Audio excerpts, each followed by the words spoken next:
Yes, Lord.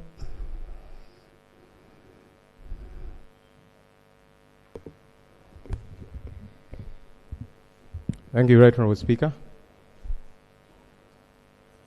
Honourable Speaker, I want to join you. I've had you ask us to follow up on a colleague. It's very unfortunate what transpired. Maybe we'll reach out to him to understand the happenings around that and to commiserate with him. Honourable Speaker, you mentioned in your opening remarks, I came following, thanks to technology, that there is statements that have been deferred because these are issues that we had raised, and we were expecting the Minister for Kampala to talk to us about floods and the commitment by government to traders to compensate them, then Chitezi, the commitment by government to compensate those people, which has not happened yet. There was also a statement that we were expecting from the Minister for Justice about the biometric voter verification kits that we spent billions on, and they did not function. I didn't get you clearly, Right Honourable Speaker. Is it all those statements? Is it particular ones? Just so we can know what we are to anticipate, Right Honourable Speaker. And maybe now, and we'll keep loading government with more work because that's their responsibility anyway. As they prepare to bring through those statements, with your indulgence, Right Honourable Speaker, I think that the Minister for Justice, Minister for Internal Affairs, and the Attorney General should also help guide this House further. We make laws in this Parliament, Right Honourable Speaker, but many times these laws are flouted. Article 23 of our Constitution provides for protection of personal liberty. Article 24 of our Constitution, which was made here even before we did come, prohibits cruel and inhuman treatment, but we still see the same continue to happen, Right Honourable Speaker. The mode of arrest, what government calls arrest, which is kidnap, that continues to happen. We don't understand why these things keep happening. And Honourable Speaker, we will not stop to talk about them, especially here, because these laws are made here, and this is the space that we've got to use. Honourable Speaker, last week on Thursday, the home of the personal assistant to the Honourable Kyagulanyi Ssentamu was raided by UPDF officers. UPDF, because they were in uniform, and one of them identified himself with an ID as SFC. They were looking for this gentleman. It's called Naja Sheriff. They didn't find him there. I'm told they're also looking for the Honourable Kyagulanyi.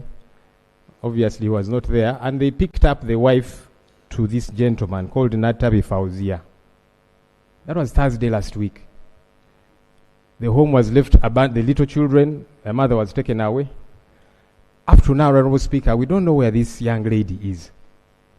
This is wrong. You see, we keep telling government, if you are interested in anybody in this country, the law is at your expansive availability. Do summon people. But when you go and you pick up people, and you don't take them to gazetted detention facilities, it's a problem. And this cuts across. Honourable Speaker, we were here when one of our colleagues, the Honourable Paul Akamba, who belongs to the NRM, was equally abducted. And for days, his family didn't know, lawyers did not know. This is wrong. Forget that it is happening to NUP. It can happen to anybody else, like it happened to the Honourable Paul Akamba. So we must set these standards because the laws are passed here. If you're interested in somebody, summon them.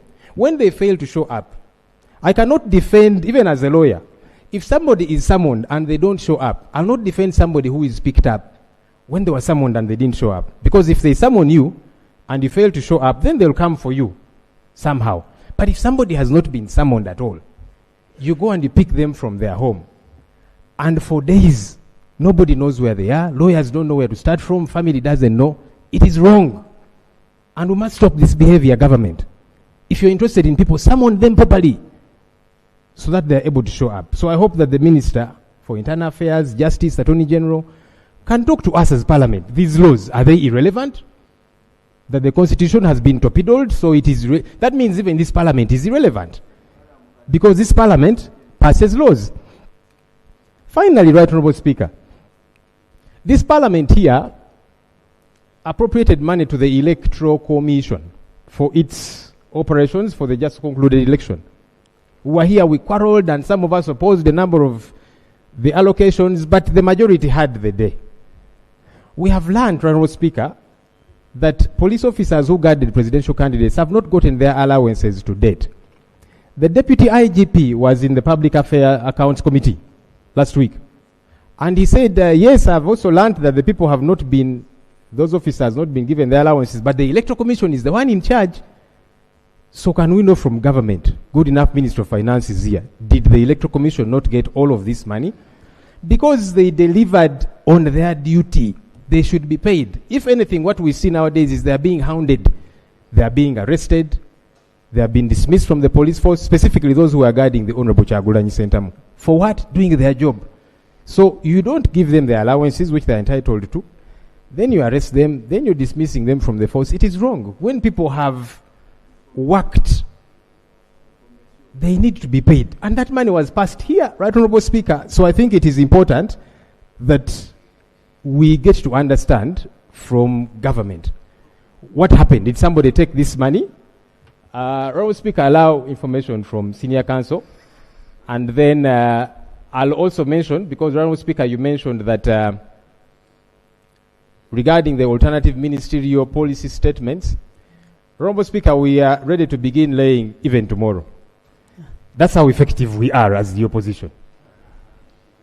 So we request that you put us on the order paper. Tomorrow we shall be here. That is how effective you have become. That's how effective we have always been. I mean, last year we were here and we laid in good time, Right Honorable Speaker. And the Hansard can bear us witness. So even this time round, we are ready way ahead of time. So you have them ready? Honorable Speaker, kindly put us on the order paper tomorrow. We shall be here. We are very ready. Kindly take the information from Council. Honorable Attorney General is talking about the arrests of people. Could you repeat what you said briefly on the arrest? Thank you, Right Honorable Speaker. Right Honorable Speaker, I was emphasizing the imperativeness to follow the law in this our country. Attorney General was walking in. He's very well schooled in the law. I quoted Article 23, which provides for protection of personal liberty. I quoted Article 24 of our Constitution, which provides for, which actually inhibits and bars cruel treatment, inhuman treatment, and so on. But we continue to see the same happening, that people continue to be abducted. There's a young lady called Natabi Fauzia. She's wife to the personal assistant of the Honorable Kyagulanyi Ssentamu Robert.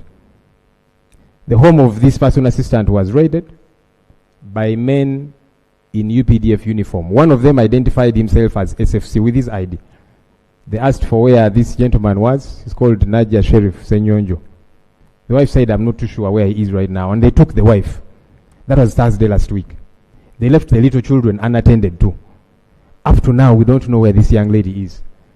And that's what I've been emphasizing. It is wrong. Okay. I don't know what the Attorney General is going to explain to us, but these issues are problematic because it can happen to anybody regardless of where you belong. And I have said, if government is interested in anybody, please do issue us summons.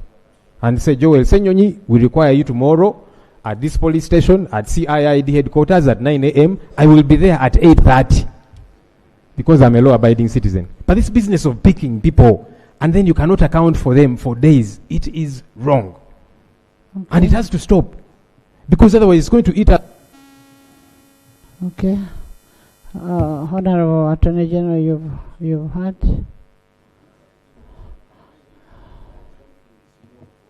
Thank you, Right Honorable Speaker. Right Honorable Speaker, I've heard. I will confer with the Minister of Internal Affairs and find out what the issue is. Thank you.